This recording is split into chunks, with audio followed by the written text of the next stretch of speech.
Hello, everyone. Welcome back to the show. Today, I have a very special guest. His name is Andy Brown.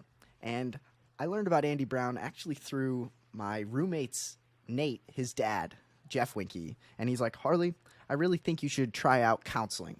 I think it really will help you in life. And I was like, all right, let me try it. Nate had been going to counseling in general, and I guess I got recommended through Nate and Jeff, and I think it was probably 15 to 20 months ago that I started going to you. It's been a year and a half at least, I think, and honestly, it's been a truly life-changing experience, to say the least. Like, I feel like people don't recognize how important it is to talk and flush out your thoughts, and just I've been very blessed to have a counselor like Andy in my life, and yeah, thanks for coming on. Yeah, thanks for having me, man. Looking forward to it. Yeah. And so I guess the topic we're wanting to dive into today is, I guess there's the two branches: mature masculinity versus immature, or if you, I would say, toxic masculinity. We hear in today's culture this word toxic masculinity being thrown around. I'm not the hugest fan of that phrase just because of how corrupted it's turned, but I really do think there's a point to why they're saying it, but there's also a whole nother side of masculinity that is a positive and needed thing for humans. And I think Andy has a great talking point when it comes to this. Yeah. So one of the things that like really hit me, I think, as I've been doing this work, is that most guys carry around a ton of shame just for being guys. And as I kind of processed that and was processing like, man, this doesn't seem right. And you know, as I'm working with guys on that stuff, um, I'm also doing so, of course, in this greater, you know, environment that we're all in right now, where words like toxic masculinity and there's a lot of like negativity coming out, and there's people speaking up about masculinity, but not all of them are doing good work. So, like, you know, one of the things that I'm really passionate about is talking about and was initially finding a framework that helped define what healthy looked like versus, you know, was all masculinity toxic? Is it toxic to be masculine? Or is there some kind of framework that we could use to kind of understand that, if that makes sense? Yeah, that's a great point, because it's like, how could masculinity be toxic just as that's like, how can it only be toxic? Like, why are we only talking about the negative side of it? Like, there's got to be, whenever there's a negative, there has to be a positive aspect regarding, counteracting it. And so it's like, I feel like, I guess I'm only 22, but a lot of I guess, through social media and I guess in the media, there's like this talk of toxic masculinity, and men should, well, they should decrease their interest in being competitive or aggression of any type. And it's like, maybe we should treat men or boys like they're girls, or treat them like girls. And I'm just like, I don't know how that's going to play out. And you're the person with a human behaviors degree. And I'm like, what do you think occurs when you tell a young boy, hey, you're being too competitive, you should stop trying, you should act more feminine, or your masculinity should be really stipend? Or what do you think happens to a young boy when that happens? Yeah, that's a great question, man. You know, so for your listeners who aren't familiar with what you're talking about, um, in I believe it was 2019, the American Psychological Association came out with a statement where they said traditional masculinity marked by stoicism, competitiveness, dominance, aggression is on the whole harmful. And and so as a counselor, I'm not a psychologist, I'm a counselor, but as someone in my field, to hear that competitiveness is harmful, to hear that aggression is harmful, I mean, that's a huge blanket statement. So to answer your question, I think that what happens is we've got a ton of guys walking around with no idea of what it looks like to be healthy and masculine. And so I think you get kind of this pendulating effect where you get either And we could dig into this a little bit more tonight when we talk, if you want to talk about the Jungian model that I'm really Yeah. excited about. But you get either an active or a passive negative result that I would agree is in fact toxic. But I think the reason is because we don't understand what healthy masculinity looks like. So men tend to either go hyper masculine and Andrew Tate, kind of energy, or they go, hyper passive and turn into a spineless jellyfish that often becomes passive aggressive, because you can't just die to yourself permanently. Those feelings and thoughts and emotions still come up, right? Sure.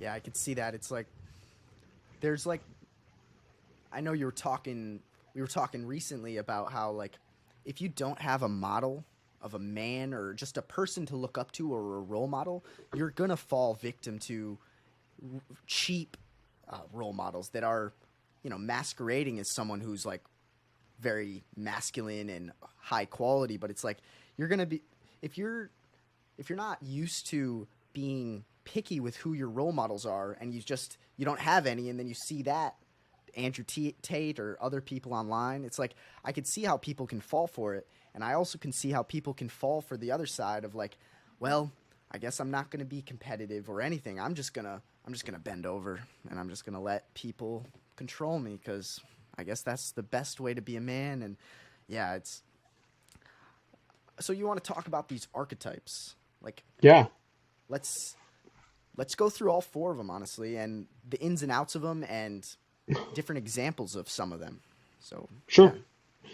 So just to kind of give some background, Carl Jung, who was a student of Freud, um, and ultimately separated from him for some reasons, including he didn't agree with some of Freud's ideas on sexuality, and he thought he was too sexual, and some of his thoughts were incomplete according to Jung. So they separated ways, and Jung has this idea of what he calls the collective unconscious, and it's this idea that no matter where you go in history, no matter where you go geographically, there are these archetypes that show up in stories that guide us as to what healthy masculinity and what healthy femininity looks like.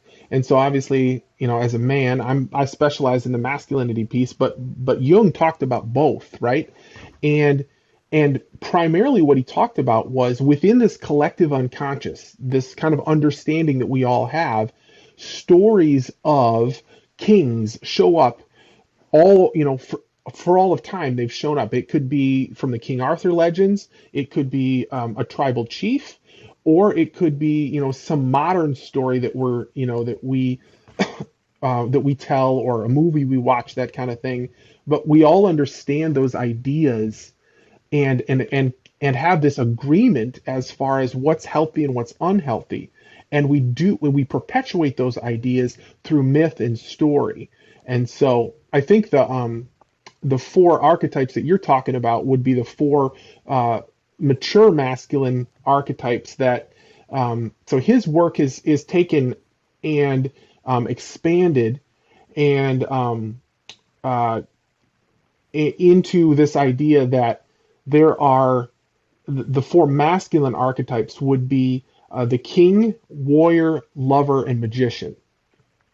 And um, and so in the book by that same name, and it's Gillette and Moore are the authors who write this book. It's older, but they basically take this idea of Jung and they flesh it out. And what they say is within those four masculine archetypes, the mature masculine archetypes, and within the immature masculine, there's a healthy archetype, and then there's two polar opposite unhealthy archetypes. And so you visualize this triangle, if that makes sense.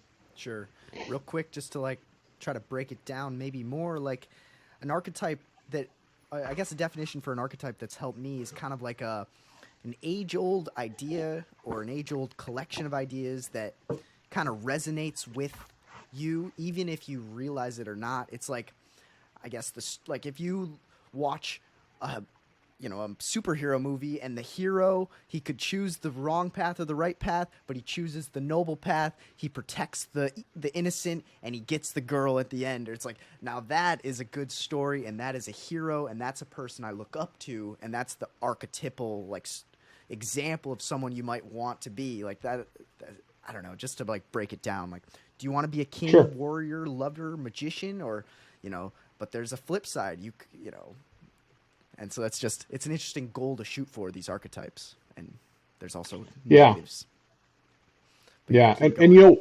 I hope we have time to dig into this too later in because I think the immediate argument against this is going to be, well, what about the feminine? Are you saying feminine's bad?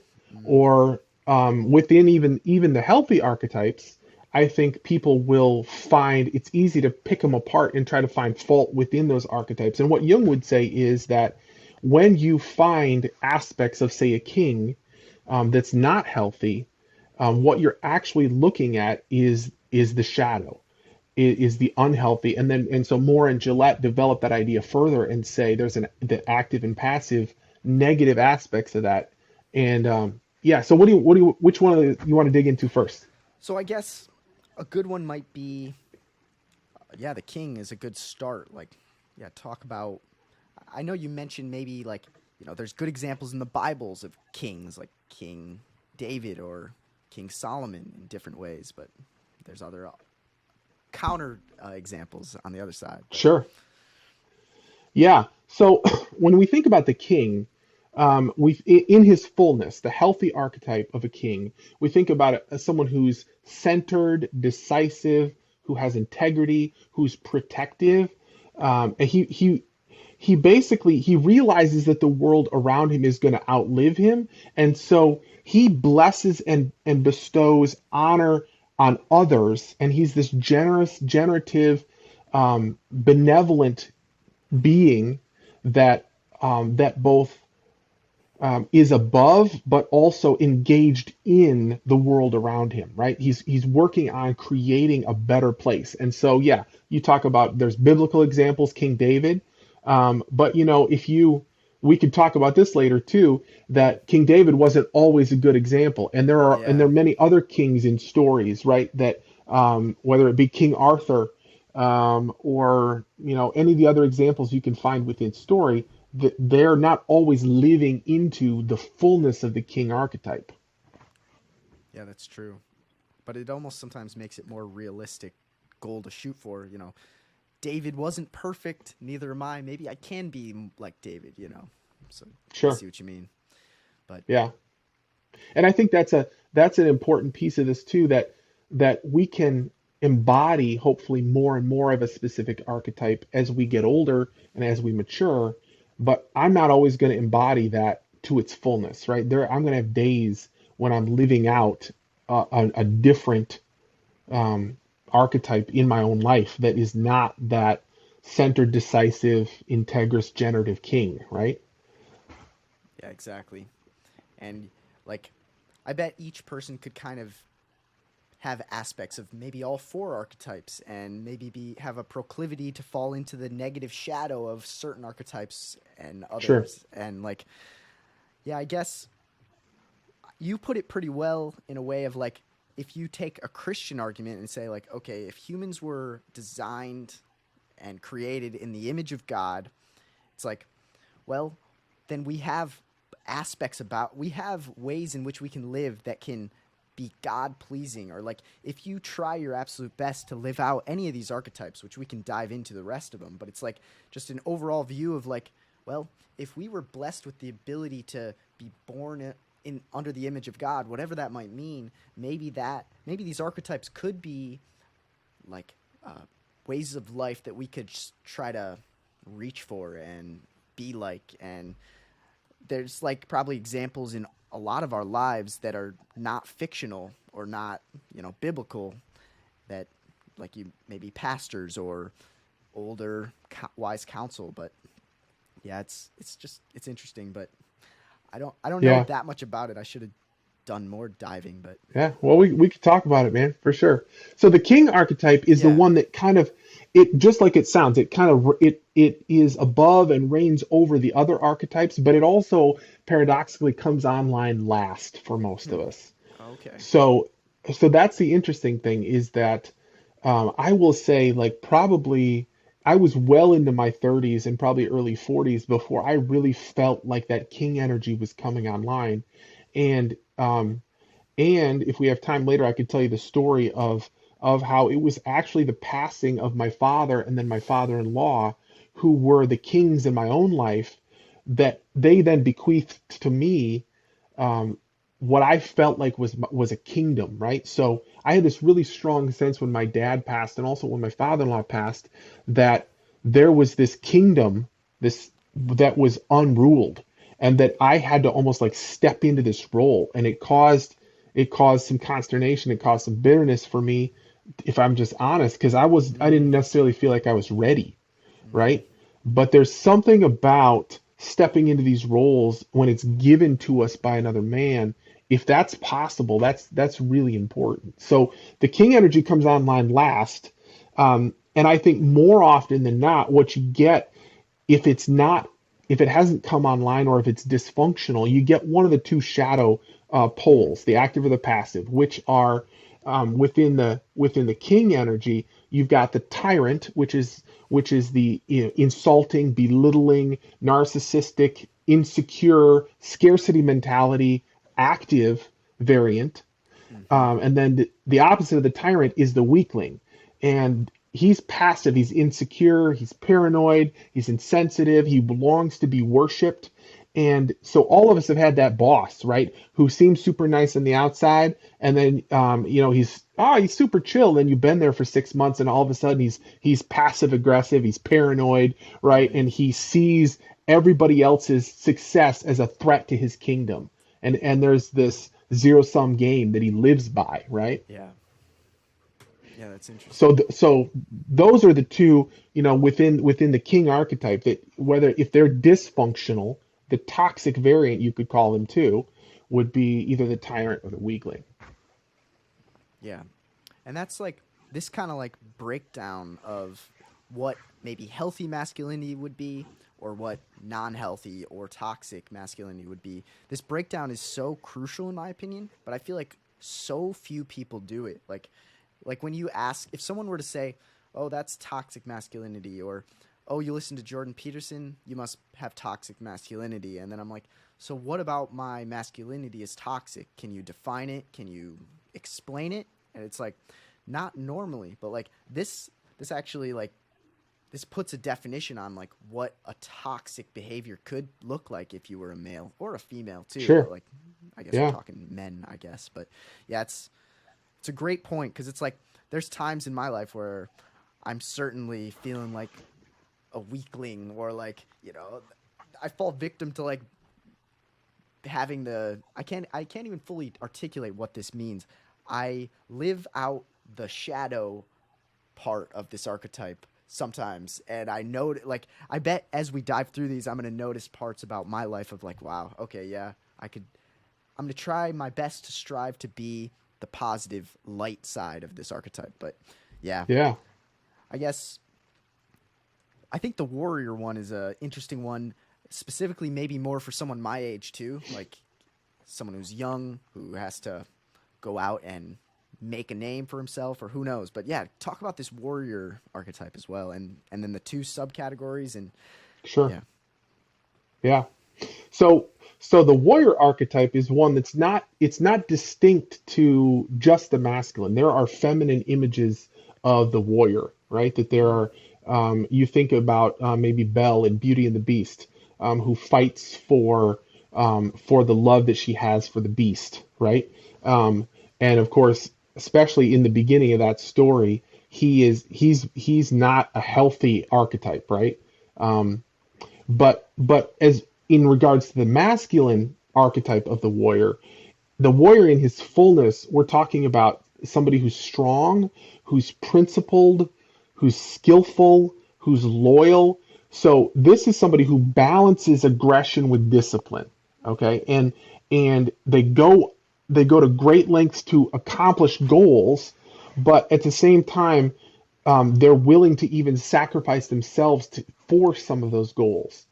And so, especially in the masculine energy, that warrior energy, like if you look at any of the studies of like chimpanzee society, for example, the posture of male chimpanzees is typically outward focused, whereas the female energy in chimpanzees is inward focused. So the females are focused on what life looks like, within the family unit and with the children and in the, inside the home, right?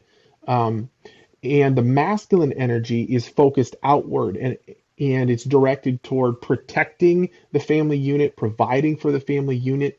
And again, this is not to the exclusion of the females protecting, or the female providing. So a female archetype of that might be like the mama bear, for example, right? That everybody knows, you mess with my cubs, I'm going to rip you up, right? Um, Yeah. so again, this isn't an either or conversation, but the masculine warrior, like when I talk to guys, like one of the things, they'll come in my office and I'll be doing couples counseling or something, and this guy's sitting over there and he's all like dejected, and I can tell he's like down, and his wife is just railing on him for something, and it's clear he doesn't have any clue how to interact with the complexities of the relationship that she needs, right? But when I say to him, well, let me ask you a question, right? If there was a bad guy breaking into your house, what would you do? And immediately you see his body posture, like he rises up and he goes, I'd kill him, right? And I go, oh really? Even if he was going to kill you? He's like, yeah. And I say, well, why is that? Like you'd go after him, right? Absolutely. Nobody's going to touch my wife, right? And then I'll say to them a lot of times, okay, so what I need from you right now is I need you to fight from your wife, but for your wife, but the enemy's not external, it's internal, and it's your own shadow. And you need to tap into that warrior so that you can protect her from your own shadow and from the things that threaten, maybe externally, but from within the family and from your own rage even. And that's where the shadow parts come in when we're talking about the warrior. Yeah. I've heard some people talk about how like trying to integrate the shadow, like there might be a negative side of a warrior, maybe a ruthless side of it, but it's like if you're able to integrate that darkness into you but have it under control, you might actually be more dangerous in a good way, not like reckless and destructive, but more okay, I've integrated this little bit of danger that I have, and but now I can use it in precise times and I have it under control. And it's like I see that Peterson talking about that. I see that all the time from I guess people I listen to where it's like what do women like? Do women like a guy who can't do who has almost no dangerousness to him, or do they like women who have danger but have it under control and are controllable or are civilized at the same time? And that's a great point. Like, how are you going to emotionally support your woman if if you're incapable of managing your own rage or your own destructive tendencies? It's like you're not going to be very good at emotionally supporting, from what I could tell. But yeah, it's a great point. Yeah. And I think it really goes to the point that living out that positive warrior archetype in his fullness, and that's true for all of these positive archetypes, is incredibly difficult, right? That there is no virtue in being weak. There's no virtue in being passive, right? And I think that's where, so with the warrior, when you go to the passive side, that's what Moore and Gillette call the masochist, Mm-hmm. and that's the idea that it's this guy who's a pushover, but he's also a martyr. He's blaming. He has poor boundaries. He's kind of defined by failure, and so he might project the warrior energy, but he projects it on other people, and then he's constantly complaining about how they hurt him, and he's the victim, and he's powerless, and how he's experiencing this abuse from everybody else, but secretly he enjoys being in having that pain that is being inflicted on him because it draws attention to Mm. himself. Does that make sense? Yeah, it does. It's like the victim kind of mindset of, oh, poor me, life is so hard Yeah, for me, pity party this. It's just kind of like, yeah, it's. I don't think women find that attractive, and I think, yeah, that it probably is like a toxic way to be a man in some ways. Like, what woman is going to want to be around a guy who's pity party? I feel so bad for me. It's like, no, I that just doesn't seem attractive even as a guy. But yeah, keep going. yeah, and we know those guys, right? I mean, and sadly, the polar opposite of the masochist, the polar opposite is the sadist, and that's the active pole Mm, of the toxic side, and that guy's we know that guy too, right? Because he's cruel, he he despises weakness, and instead of being the warrior who fights for the weak and protects the weak, he's the one that exploits them and he dominates them. And he's the typical workaholic, right? He's stepping on other people, he's dominating other people to get to the top. And basically, he's putting other people down out of his own sense of fear and self-loathing. And his idea is I've got to destroy you because if I don't, you're going to destroy me. kind of that zero sum again Yeah, coin. for sure. Yeah, yeah. So, I think if you think about the traditional sadist, right? You might think of the biblical story of Pharaoh, who's threatened by Moses coming in and saying to free the people of Egypt, right? You think of Hitler for sure, right? Was a sadist who's threatened by other people's power, and if you think of the masochist, right, the passive pole, I mean, um, how many politicians do we see these days that are, fawning and, very, oh yeah, they're saying exactly what the other person wants to hear, but there's no strength in who they are, and they might be fighting for something, but it's so passive aggressive and behind the scenes that it just you kind of know at the beginning, like it just makes your skin crawl. Yeah, I agree. It's Yeah, it's like it almost takes courage, which might be a characteristic of a warrior, to say things For that are sure. true, that are genuine, that are, well, that might offend someone, or like, but there's like a balance. You don't want to be like the masochist who's just like shielding the truth so much and being very deceptive, or the other side, which might be the sadist who's like using truth as a weapon all the time, like, you're terrible and you're fat and I'm going to destroy, or I don't know, whatever. But like there's a nice Right. line of like where to use truth, how to use it. I feel like a warrior might use the truth when necessary, or in a humble loving way like Jesus might have, or who knows. Like these are all just examples of good examples of how to be a warrior maybe. I don't know. Yeah, I mean, think of the Robin Hood energy, right? Mm, Here's this guy who is incredibly proficient with in his ability to fight, and then he uses it to protect the weak and to provide for those who can't provide for themselves, right? That's the quintessential warrior energy in its healthiness. Whereas maybe Prince John would be the sadist. Actually, he would probably be the masochist, right? He's the very weak, whining, sniveling, kind of epitome of that passive pole, whereas the sheriff of Nottingham is the sadist. He's the active, cruel, abusive pole of this healthy archetype. sure. Yeah. I was just thinking, like, some people might be listening to this and say, why are they talking about archetypes? Aren't archetypes like existing only in stories?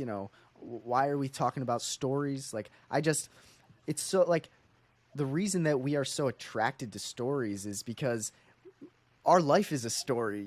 We have to live out some kind of life, and whatever life you choose to live out, that's going to be what people tell the story to their kids. Oh, Harley was like that, he did that, or these are the choices we can make. It's like, do you want to be that, this example or that? And like that's why I like talking about this. It's just a little tangent, but it's like it's so relevant, even if in our culture, some stories like biblical stories are kind of just thrown away, like, oh, that's just old news. We don't need that anymore. And I'm like, I don't think you're realizing how deep these stories go and how evolutionarily we've always needed stories. And yeah, it's just a little tangent Yeah. of me kind of defending like why I feel like this is just a crucial topic for really anyone to listen to. But yeah, keep going. Yeah, and you know it brings up this idea, like when you think about the characteristics that you're working on, right? Are you putting a primary focus on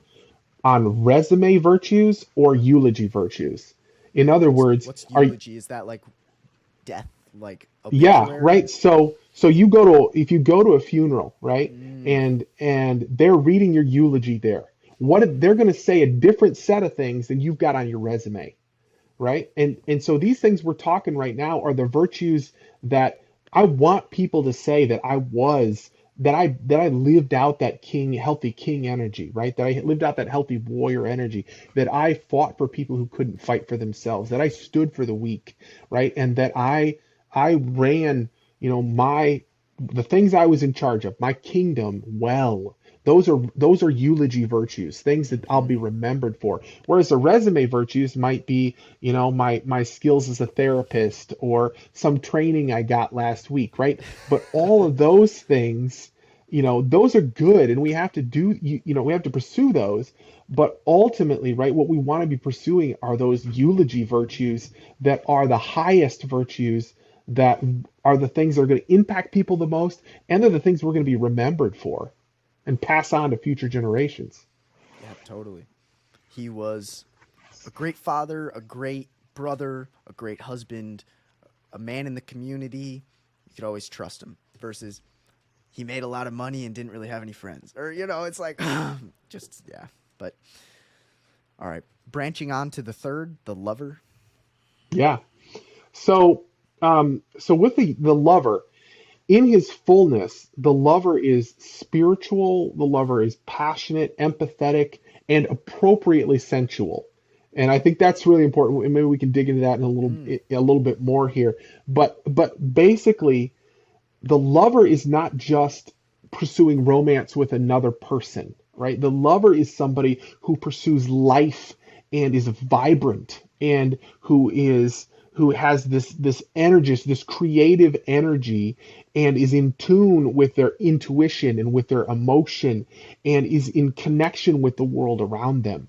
So, this lover energy is it provides depth, it provides a perspective, right? Where if you only have even a healthy warrior energy, if you don't have the lover energy, you don't have the warmth, you don't have the empathy, you don't have the sympathy for other people and their plight, right? You're not in touch with your own emotions, and you're much more likely, by the way, to end up in one of the negative poles of the other archetypes, because you're not aware enough of your own inner world to know, what's going on in yourself, and let alone what's going on around you. Does that make sense? yeah. Yeah, it does. It's like maybe a lover's trait could be compassionate and empathetic, and that's probably a few traits. It's like I feel as if I'm maybe on that category, and I feel like you could be too, of like compassionate, caring, and sympathetic, empathetic, those kinds of feelings. But like I feel like I just a personal experience with me, it's like sometimes I feel like I can be too compassionate, or like I can sometimes let people walk over me because it's like they're wanting to do something and I'm like I can't say no, I can't say no, or they're talking my ear off for so long and I can't say like, well, I have other things I have to do, or it's like that you're right, I could maybe turn into one of the a weakling bending over. I'm so compassionate that I'm going to sacrifice most of my day and desires and dreams Yeah. for your sake. Or it's a balance with a lot of these, but I can totally see Yeah, how. and what you're describing there, right there, is that's the impotent variant. It's the passive variant of Mm, the lover. So the impotent is disconnected. He always plays it safe.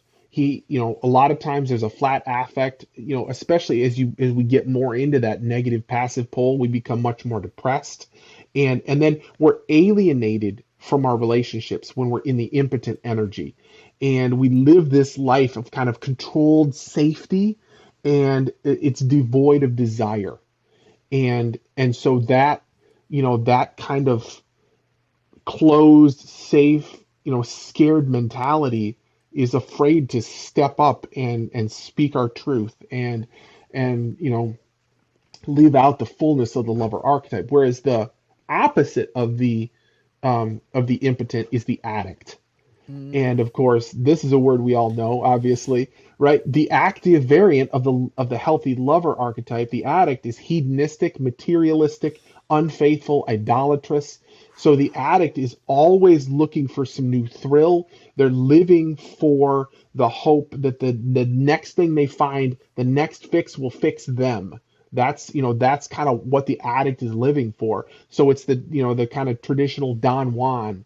You think of biblical stories of like King Solomon, who starts off great, and then toward the end of the story, the dude's got 700 concubines, and he's living in this like just hedonistic lechery, right? That just disgusting debauchery, where it's like he's lost himself to his own passions, and he has no control and no ability to say no, because this is what he lives for.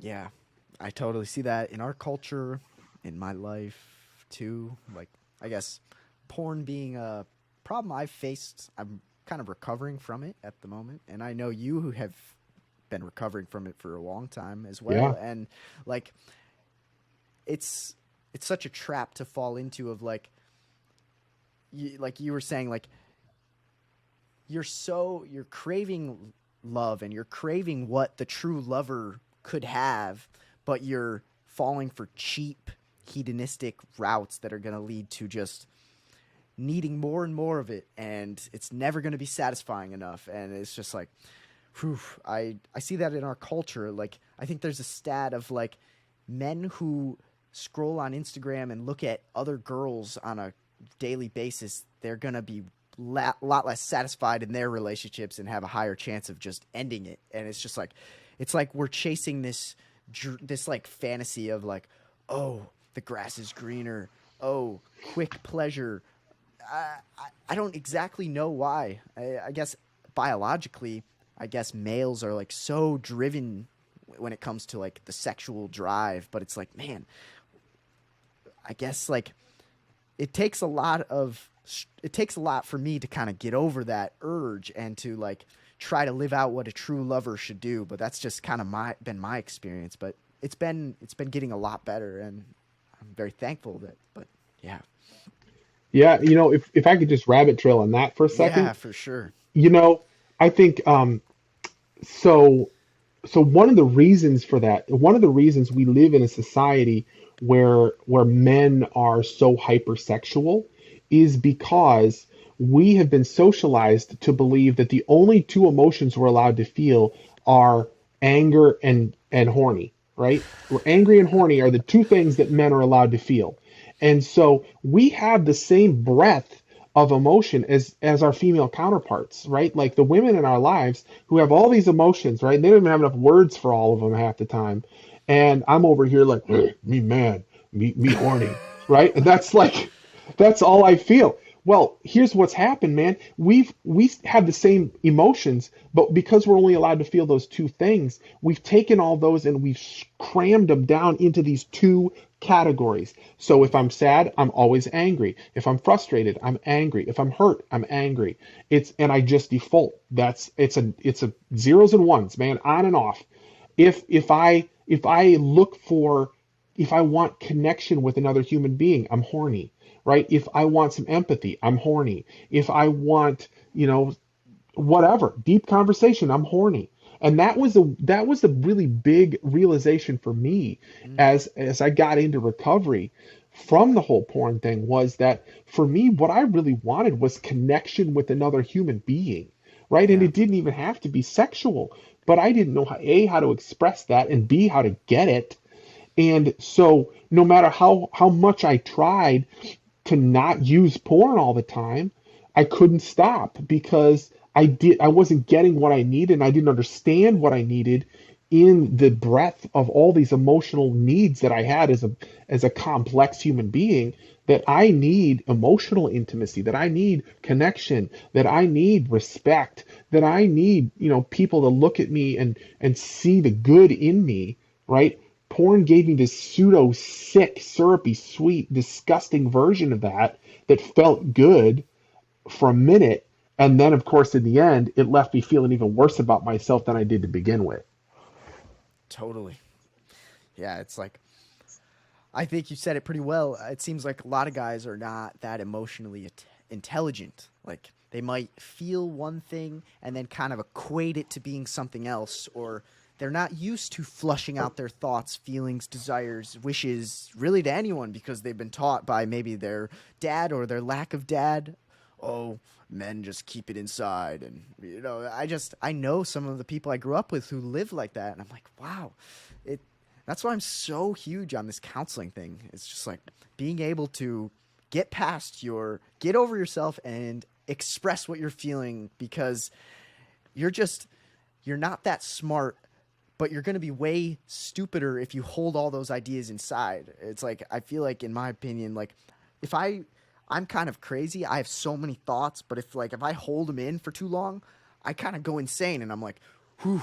And I might make a terrible decision because I've been thinking it through, but it's like the instant you talk it out, wow, now it makes a lot more sense. Oh, that's not as good of an idea. Or like, Mm. that's how it's been with porn. It's like, oh, it's such a good idea. You can do it. And then it's like, but then you express it out to maybe your people you're around and you're like, oh, it wasn't as good of an idea. Or I don't know. I'm just a huge fan Yeah. of promoting people in general, but men specifically, to get in touch with what they're feeling and to just learn how to be vulnerable. Not to everyone. You don't have to be like me, but like just to a few people. Choose a few people in your life that you're like, okay, I'm going to choose to truly be vulnerable. It's like I don't get why in our culture so many guys are like, let's talk about football, beer, and chicks, or like the classic non-deep joking around kind of talk. And I'm like, I don't understand it. Why can't we dive to the next level? And why can't guys be vulnerable? But there's probably psychological reasons and social reasons for all that. But it's just yeah, it's a mess kind of. Well, and it takes strength. I mean, that's the other thing, right? You think about it like the even like with a physical posture, right? When somebody comes at you, you immediately put your dukes up, right? That's the protective posture. And I think as guys, we do a lot of posturing, and when we feel insecure, we go into a protective stance. What takes more strength, to stand like this or to stand with your arms at your side, right? And I think like that's the reality here, is that when we learn to be vulnerable, it takes such a massive amount of strength for us to be vulnerable. Like for you, was it your first episode that you talked about the porn thing? Yeah. Man, that is so that yeah, that takes a lot of intestinal fortitude. Like that, being vulnerable on that level, man, it like most people can't stomach that, because what are people going to think of me, right?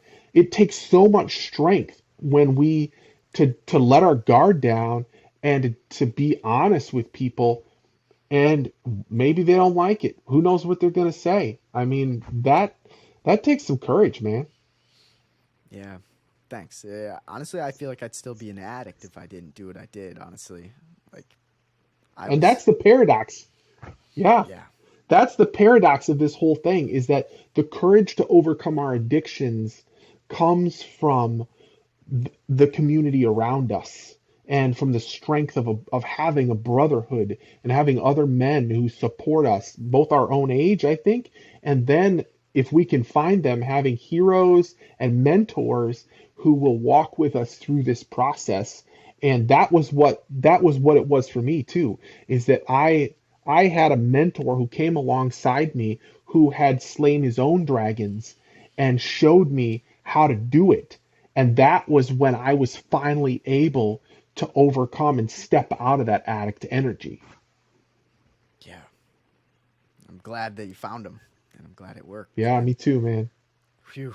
And I remember I listened to your talk on how like sometimes it takes a woman in your life that's really important also to kind of like step up and be like, oh, I need to really start being a man, a truly good man, a godly man, whatever you'd want to say. But it's like, I don't know, having that kind of combo of like, are you going to choose me or the porn? What are you going to choose? The Oh fantasy or man. me? And like, I bet that convo was Yeah. but, Yeah. like, And that's where the female warrior energy comes in. Like, mm, is she gonna mm-hmm, fight for you? Like yeah, when you're being a little whiner, is mm-hmm, she gonna, and I talk to women all the time, I say, look, I know this is not fair, but here's what you're gonna have to do in this scenario. You're gonna have to yeah, look that guy in the face and you're gonna have to say, all right, buddy, time to put your big boy pants on. You're gonna choose me or the porn, right? You want a real woman? You want to have sex with a real woman, or you want to whack off for the rest of your life? It's your choice. So you decide right now and let me know, right? And of course, inside, she's dying inside because she loves this guy and she wants to be with him and she knows what he can be. She's seen his potential, right? But, my wife has had those kinds of conversations with me where it's like, you know, are you going to step up or what are you going to do? And the important thing here, though, for the ladies in the audience, like the important thing is that you don't talk down to him, don't disrespect him, because that's going to, if you slip into one of the dysfunctional poles of your energy, you're going to start slipping into a dysfunctional kind of mothering role of the man in your life, right? And you're going to start telling your husband that treating him like a little boy, and that's going to perpetuate the problem. yeah, And he's still responsible for his energy, mm-hmm, but you have to speak to him in a healthy, like peer-to-peer energy where you're calling him out. And hopefully he'll respond to that and he'll rise to that, knowing it's not your responsibility to do it, but because you love him, you're taking a risk and stepping in and speaking into this area in his life where he needs to grow. yeah. It's true. Like, just to get even more vulnerable, I guess a week ago, I I guess over the past 8 months, I've watched porn twice. I'm on this like road out of it, and each time I've done it, I've told my girlfriend about it within honestly 20 hours of it happening. Like quickly. Sometimes I didn't want to tell her, and I didn't want it to be the reality that happened. Like sometimes there's always like, oh, it didn't happen. No one needs to know. No one needs to know. But it's like if you go down that route, it's just going to happen more and more and more. And I know myself that if I didn't tell her, it would be still happening. But like she, I'm proud of how she responded. Of like, well, she didn't look down on me, but the main thing she was just hurt. Like, why did Harley do that? Am I not enough, and etc. And it's like seeing that, and instead of her saying like you should have known better, kind of like mothering, like that wouldn't been nearly as effective as her just explaining how that just made her feel. Like, wow, that really just hurts my feelings. But since then, I've put up even more barriers in my life, and actually have a whole like poster of all the reasons not to right near in my room with a picture of her and I, of like Awesome. fantasy or reality. What are you going to choose? You got to step it up. And so I'm just Yeah. I'm saying all this because it's just accountability. I just want to keep running from that because it is such a trap. And let me say this too here. I Yeah. think because we don't have any women in the conversation with us, Mm-hmm. I can anticipate the argument about like, okay, so what if my boyfriend or my husband is so addicted and he won't quit or he can't stop, that kind of thing. And I Mm-hmm. think like one of the things I'll say there is being healthy as a woman, like these, when we watch porn, it cuts to the heart of who we are as men, and it cuts to the heart of the women in our lives because it tells them that they aren't enough. It tells them that they aren't beautiful. at the heart of most women, they want to be the prize. They want to be the one that our hearts long for, right? And they don't want us to be looking around. And so, certainly not all women have a problem with porn, but I would say most women I talk to are like, yeah, I don't like this. On the, on the best case scenario, worst case scenario, I've seen it destroy marriages, right? In fact, in my life, Mm. the real turning point for me was I was engaged and I was struggling with it, and it came to the point where my wife sat me down and she said, we weren't married at this point. She said, "You either get this under control or I'm not going to marry you."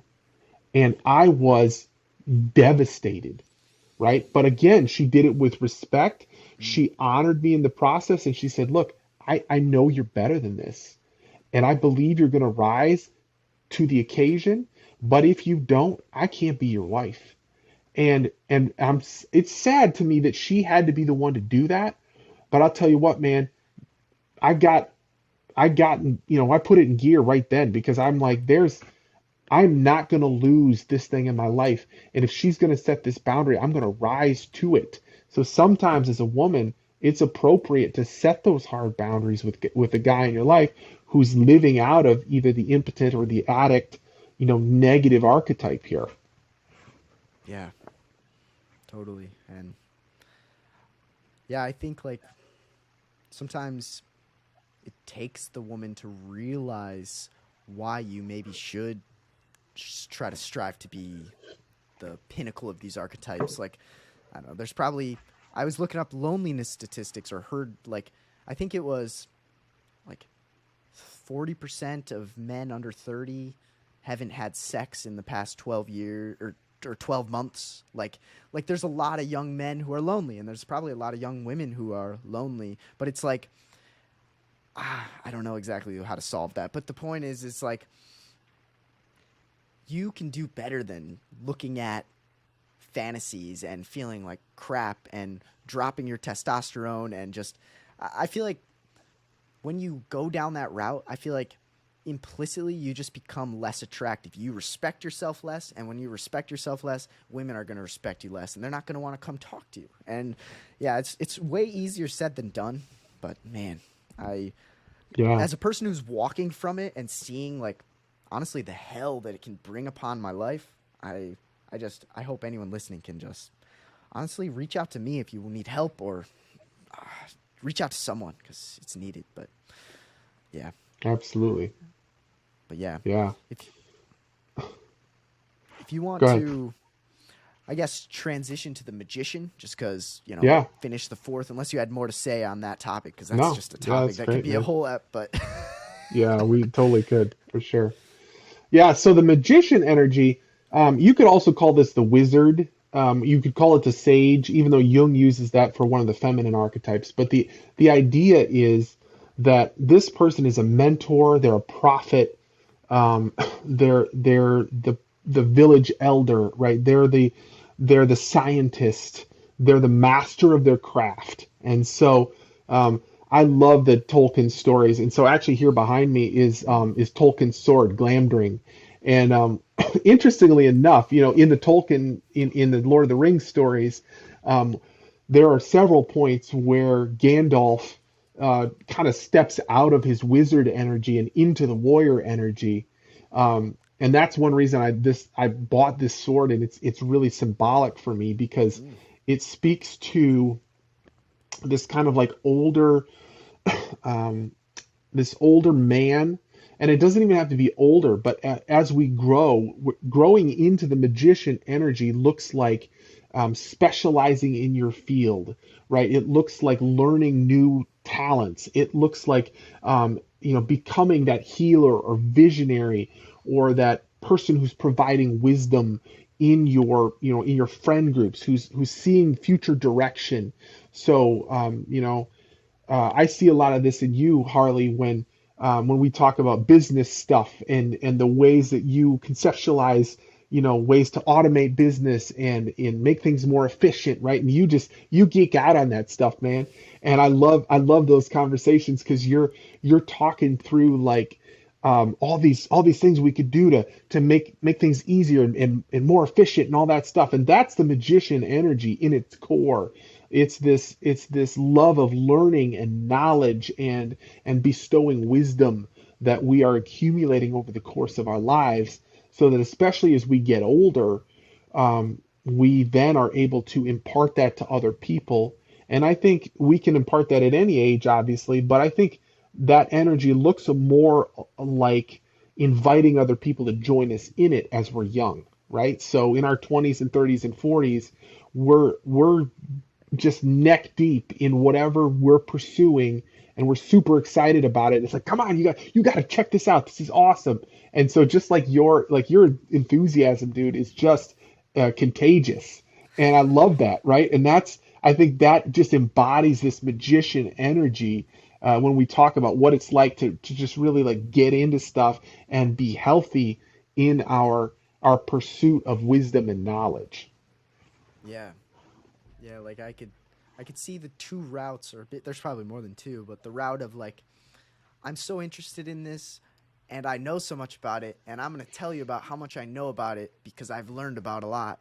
Like a person who's old and who might take the approach of, you better listen to me because I have a lot to say and I'm really smart and wise. But it's like, or the route of, I'm genuinely curious and interested. There's so much out there in life. I've learned a few things along the way. Hopefully, the things I say might be useful to you. Do you have anything to say? You know, that inquisitive, curious learning, but also kind of giving some advice here and there. I don't know. I'm just trying to think of a few different, maybe the light and the dark side of how that could go. But Yeah, and I think the dialogue thing too, like mm, when we're having dialogue and we're challenging each other, and some guy says something and you're like, now wait, tell me why you think that, or I don't know if I agree with that. Give me, where are you getting that from, right? That's the healthy magician energy, bouncing back and forth. And guys can be a little bit tougher on this stuff sometimes, obviously, than our female counterparts, in general, right? Big generalization there, but I think that's the healthy, like, the debate energy, the kind of Socratic method mm, of questioning and thinking through, like, what is this that brings you to that conclusion, and if it's valid, then I wanna learn from it, and if it's not, then well, you need to learn from it. yeah, it's a great point. What are the two like branches off from this magician? Like the two negative, passive, and active Yeah. sides of it. Yeah, so on the passive side, you've got the innocent, and that's the passive aggressive, envious person that just kind of hoards knowledge but also avoids responsibility. And so, if you think about this person who's secretive, like they've got their secret recipe and they're not going to share it with anybody, and they want to learn, but they just want to learn just enough so that they can derail those who are actually making worthwhile progress. And they're outwardly impressive, but it hides this kind of inner lifelessness. And so, there's this very just, they're smart clearly, but there's a part of them that you go like, there's something like off with them, and maybe you can't even quite pin it down, but that's because they're living out of this really envious, hoarding, uh, place of avarice, where they're just wanting to shut other people down and get whatever they can to protect themselves and get what they need in life. But they don't want anything to do with anybody else or taking initiative or any of that kind of thing. So Hmm. that's the passive side. Interesting. Whereas the active side is the manipulator. So the manipulator is exploitative. They tend to overthink things, over engage, and they use their knowledge as a weapon.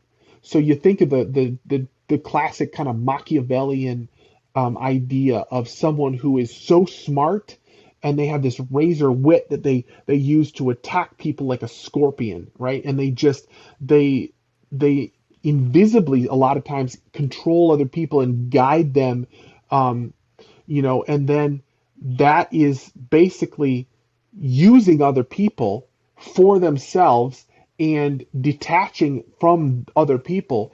But the knowledge they get is very narcissistic. It's all about them, and they have no desire to genuinely pass that knowledge on or to share wisdom.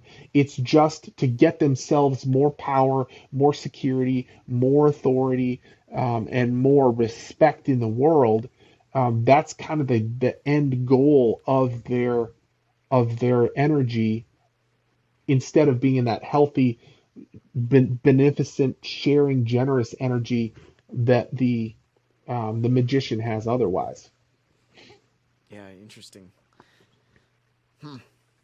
I guess like when you look at these archetypes and the counterparts or the shadows of them, what do you think, like when you see all those and you see all the ways in which are the optimal way and all the ways that are like the negative way, like how do you, or I guess what tools do you use to try your best to implement the positives of these archetypes? Like what in your life, how have you tried to implement them? And like what practices do you have? What habits do you have? Like is it through the Bible? Is it through talking about it? Is it, yeah, what use tools do you use? So I think one of the first things is we have to have we have to have heroes and we have to have mentors. And sometimes a mentor or a hero is somebody we know personally, and sometimes it's somebody who we learn from who's an author or a teacher or a professor. But one of the aspects of coming of age, excuse me, is that it almost has to be given. And so, if you look at femininity, for example, the feminine has all of these built in and really biological things that traditionally older women will come alongside younger women and usher them into healthy femininity, right? Because there are things that they have to know. They have to know about their period. They have to know about the changes that happen in their body. They have to know about ovulation and pregnancy, and then as a woman grows into maturity and she does start to birth children. I think traditionally the older women of the tribe would come alongside her, talk to her about the birthing process and talk to her about what it was like to be a mother and all these things. So biologically they had these kind of rituals built in, and I think that insulated them for a long time from what we've been seeing in men for much longer, and that is that we have no initiatory process, that we have no rituals by which we come from boyhood into manhood. And if you look at ancient civilizations, what you see is that they had all these rituals where the village elders would take the young man at 13 or 14 out into the wilderness and they'd give him a bow and arrow and they'd say good luck, and then they would sit and wait for him to see if he could survive in the wilderness and kill his first deer. And that's that kind of initiatory process um, doesn't exist within our world for the most part. Maybe the closest thing we could say is if you're in college and you get brought under the wing of some really good professor, or you have a mentor that brings you up in your maybe you're an electrician who's working toward your journeyman electrician license, right? But for the most part, we don't have any of those things. So as men, we have to identify mentors. We have to identify leaders. And for me personally, that a huge part of that's happened spiritually, right? That I have a number of spiritual heroes, from Dietrich Bonhoeffer, who was an amazing theologian who started underground seminaries in Nazi Germany, who was also a double agent for the Abwehr. So he's this amazing like Christian thinker who also carries out and executes two assassination attempts on Hitler, because he realizes the grave evil that Hitler's perp, perp, I lost the word, but he's putting out in the world, right? And so for me, whether those heroes are heroes of my spiritual faith or heroes like that, those are the kind of men that I see these archetypes embodied in, and I think that's a huge first step toward that. Yeah, it's a great point. Like, yeah, I don't know how many men my age have mentors, or men in general who have mentors or who don't, but I'm like, I feel like today it's almost maybe easier to find mentors. Like, I guess I found a lot of mentors through the books I've read or the podcasts I listen to, or even the Bible as well. Like, I don't know. Even if I don't technically know them or they don't know me, I still can reach that level of like, wow, I respect and want to be like, or I look up to, or, but yeah, I guess one of my favorites. I think I've mentioned this to you before, but like Abel versus Cain. Like, which of the two routes are you wanting to take? Are you wanting to take the route of making sacrifices in your life and choosing the bigger or the better path, being a bigger person, being a person in the community that people can trust, or the other side, which is like putting up false sacrifices, kind of just putting it half-ass of like, and then also complaining to God about the world, blaming God about your scenario. Or it's like that's just like an example of like a mentor, even if it's like a story from who knows how long ago. It's just that's a great point. Like looking up to different role models, whether that be physically or in story or through listening or who knows. But Yeah.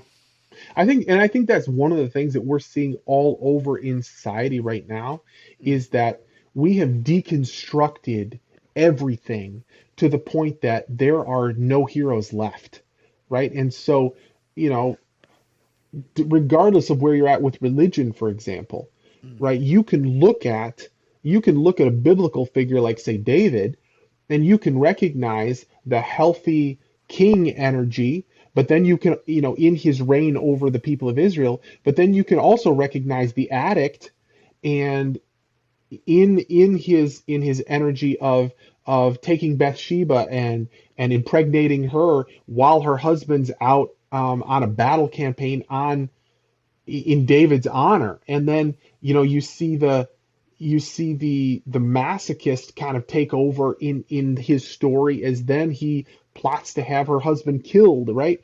And so what we've done in society, though, whether it be a biblical archetype like that, or it be founding fathers or whoever it is we find one way in which they fail to meet our Olympian standards, and then we pull down the statue and we say, we completely deconstructed that hero or that role model because of faults in their life, and therefore we have no role models.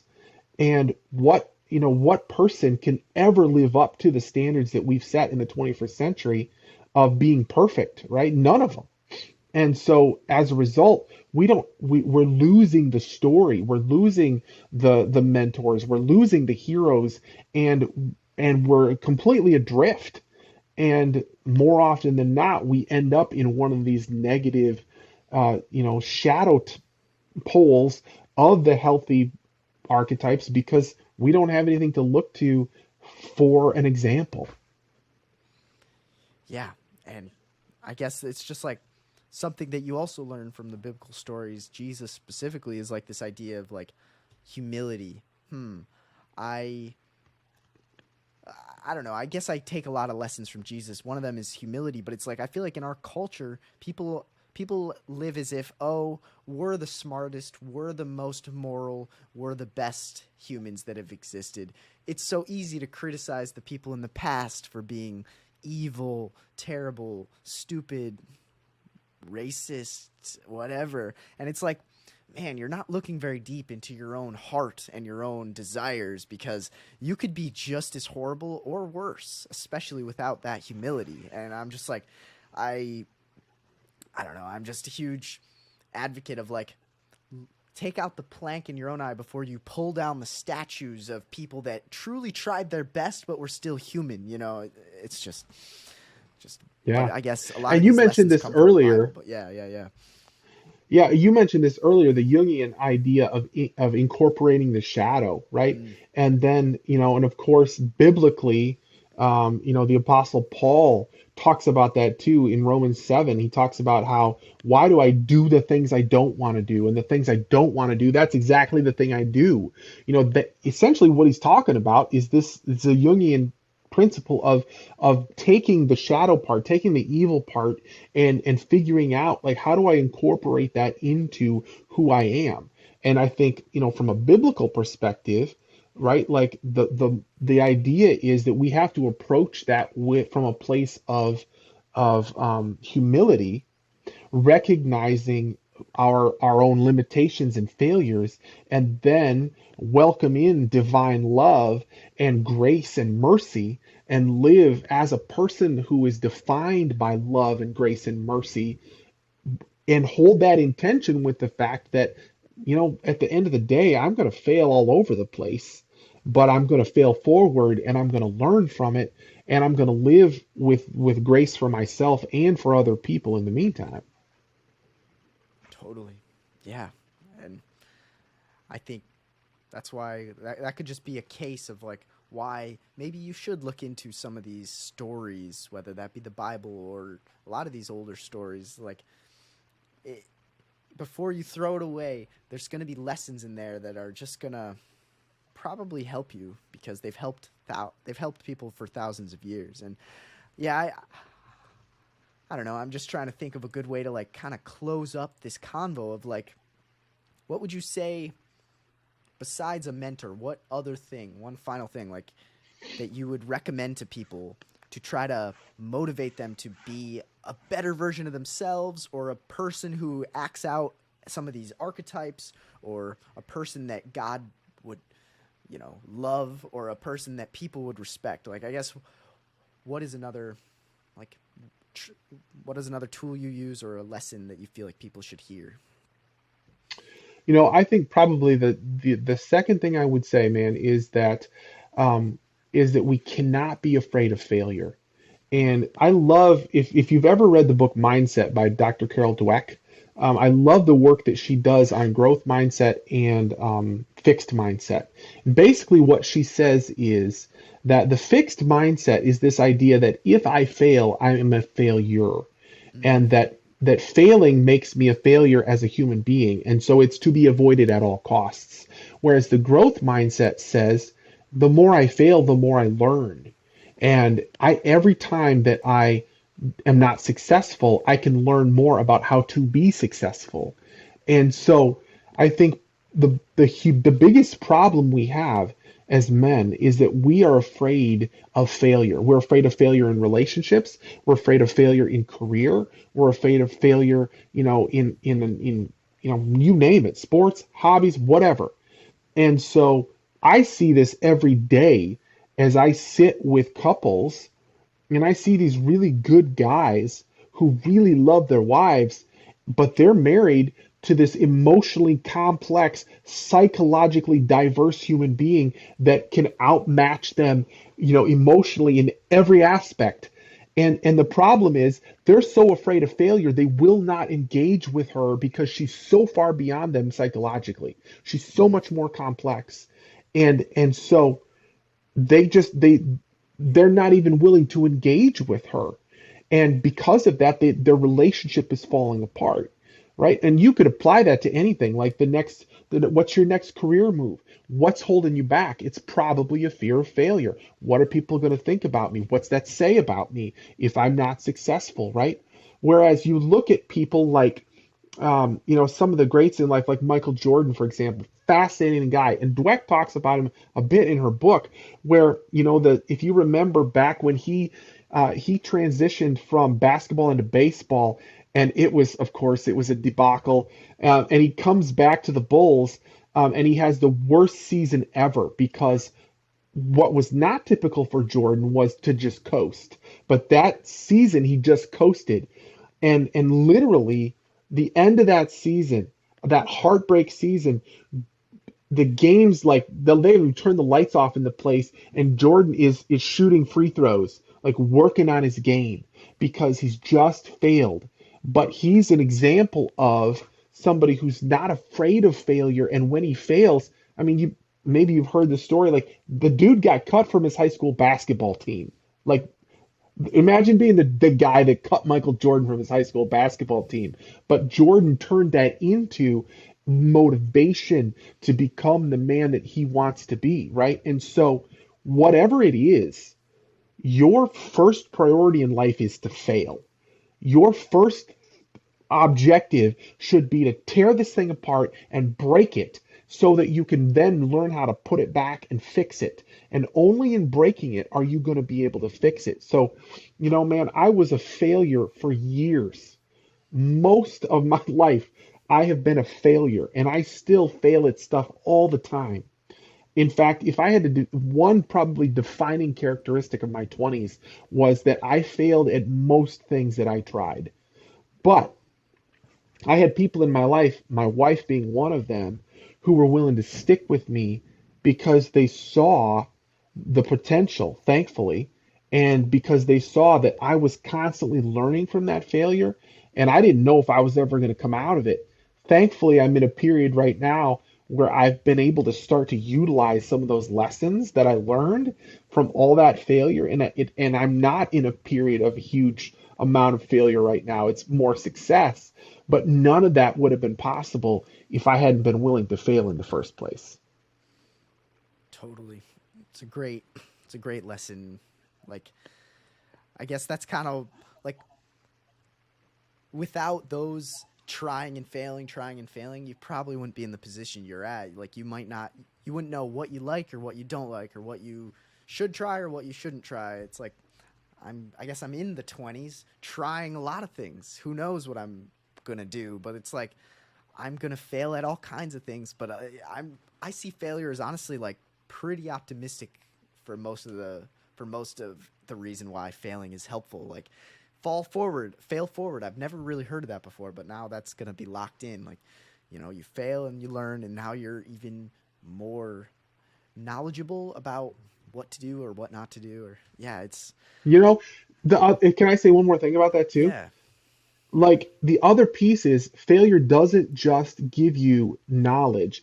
Failure actually develops character. And Mm, that's huge because if you achieve the goals that you have, in your 20s, say, too early and you don't have character, you end up with a colossal fall afterwards from, cheating on your wife or embezzling money or, screwing over your business partner or whatever the case may be, because the forge of failure is what creates character within us that we need to then sustain the success that we achieve later in life.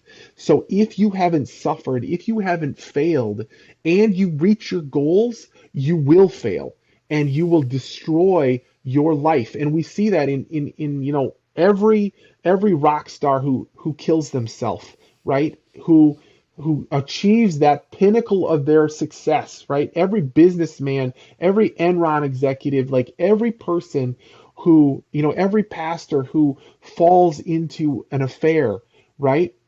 Like there's good reason because when we reach our goals, there's an incredible amount of pressure on us. There's an incredible amount. There's always people who want to steal that from us. And there's people that want to ride on our coattails and bring us down or bring themselves up. And without that character to sustain us that we get from failure, they will be successful.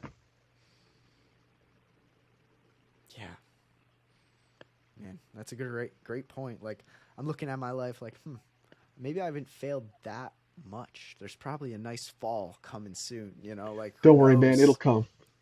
It'll exactly. come. But that's part And of the you'll deal. be well equipped for it, man. Maybe we'll You're see. for sure. But For yeah, sure. man. I really appreciate you coming on. This has been a true Yeah. pleasure. It's been fun. I I think we should do it again, and we'll come Yeah, up I'd with be happy another to, man. topic. Like I think Yeah. a topic that I'd want to cover next maybe would be like counseling, why you chose it, why it's helpful for people in general, why maybe couples should, etc. Like all that because it's like, but Sure. we'll cover that on the next one when We'll that dive in that happens. next time. I'd love But to, yeah, man. Anytime. but I seriously thank you, and if you have any closing thoughts, Yeah. No, thanks for having me on. And I think this is such a crucial thing, and hopefully, the book I mentioned is called um, King, Warrior, Lover, Magician, or maybe not in that order by Moore and Gillette, but I'd encourage you to check it out. It's a little bit dated, but the thing, if you can sort through some of the the kind of hippie talk from the mid '90s, writing. I think what you get out of it is it provides a really cool framework for how to understand it. It's a lot more accessible than Jung. Jung's pretty hard to read. So, Sure. um, and people are Yeah. welcome to reach out to me too if I can answer questions or be helpful. I'm always happy to chat, email me or Sure. Yeah, I can throw that whatever. in. Yeah. That sounds great. Well, thanks so much, Andy.